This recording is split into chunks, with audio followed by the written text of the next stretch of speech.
Monsieur le Président, chers délégués, nous nous réunissons à un moment où le système international des droits de l'homme traverse une période éprouvante. Les conflits armés, la fragmentation géopolitique et la montée des démarches unilatérales affaiblissent les mécanismes de protection des populations. Dans de nombreuses régions du monde, les civils continuent de payer le prix fort pour les rivalités politiques et militaires. Les droits humains ne peuvent prospérer durablement sans paix. Le développement ne peut progresser sans sécurité. Dans les relations entre États, la protection des droits de l'homme et de la dignité repose sur un respect scrupuleux de la souveraineté, de l'intégrité territoriale et du droit international. Le Cambodge s'exprime avec l'autorité de son expérience. Sorti des décennies de conflits, notre pays a rétabli la paix grâce à la réconciliation nationale et à la politique gagnant-gagnant initiée par Samdech Techo Hun Sen.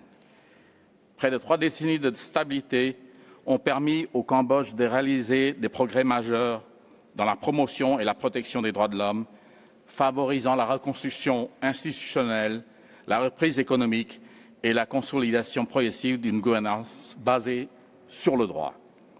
Ces progrès sont concrets. Réduction significative de la pauvreté, accès quasi universel à l'enseignement primaire, amélioration des systèmes de santé et de protection sociale, participation accrue des femmes aux responsabilités nationales et internationales, notamment dans les opérations de maintien de la paix de l'ONU, et renforcement du cadre juridique pour lutter contre la violence domestique, le trafic des personnes et la protection des travailleurs. Nous poursuivons le développement de la vie civile et politique, des réformes judiciaires, tout en encourageant un dialogue constructif avec la société civile. Nous poursuivrons nos efforts pour libérer le Cambodge de l'impact des mines d'ici 2030 et nous aidons d'autres pays dans le déminage et la formation de leur personnel. Nous intensifions également notre action contre les crimes transnationaux, en particulier les arnaques en ligne et le trafic des êtres humains. Les arnaques en ligne sont un problème mondial qui sape les droits humains au-delà des frontières.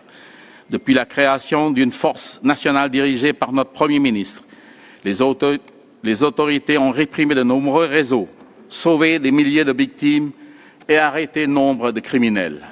Nous finalisons une loi spéciale sur la lutte contre les arnaques en ligne, soulignant notre ferme engagement à éradiquer ce crime.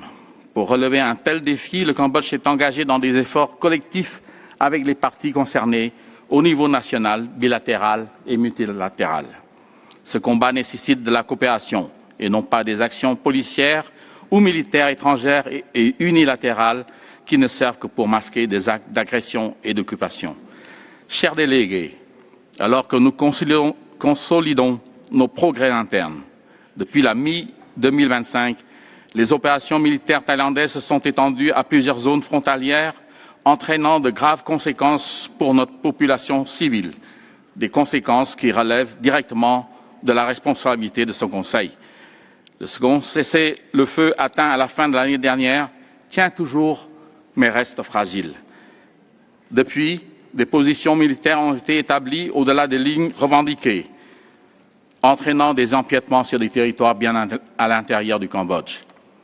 Dans plusieurs villages frontaliers occupés, des civils ont été expulsés de force de leur domicile, des maisons détruites, des infrastructures militaires érigées et l'accès interdit par des fils barbelés et des conteneurs, entravant le retour sûr et digne des civils, contrairement aux arrangements convenus entre les deux pays.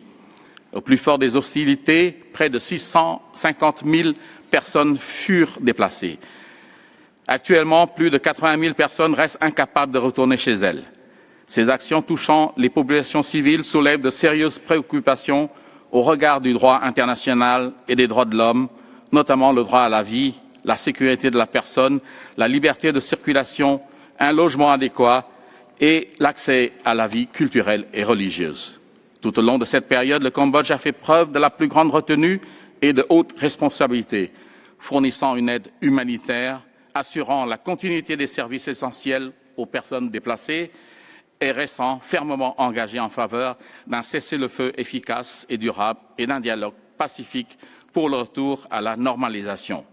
La protection des droits humains est indissociable de la paix. Dans cet esprit, le Cambodge appelle au respect total et à la mise en œuvre fidèle des accords existants, au retrait des forces militaires thaïlandaises du territoire cambodgien, dont la présence reste le principal obstacle au retour sûr et digne des civils chez eux, et au règlement pacifique des différends, conformément au principe de non-usage de la force, du droit international et du droit international humanitaire. Ce n'est qu'à travers une telle adhésion que nos deux peuples peuvent coexister dans la paix, la stabilité et le respect mutuel. Je vous remercie. Muchas gracias.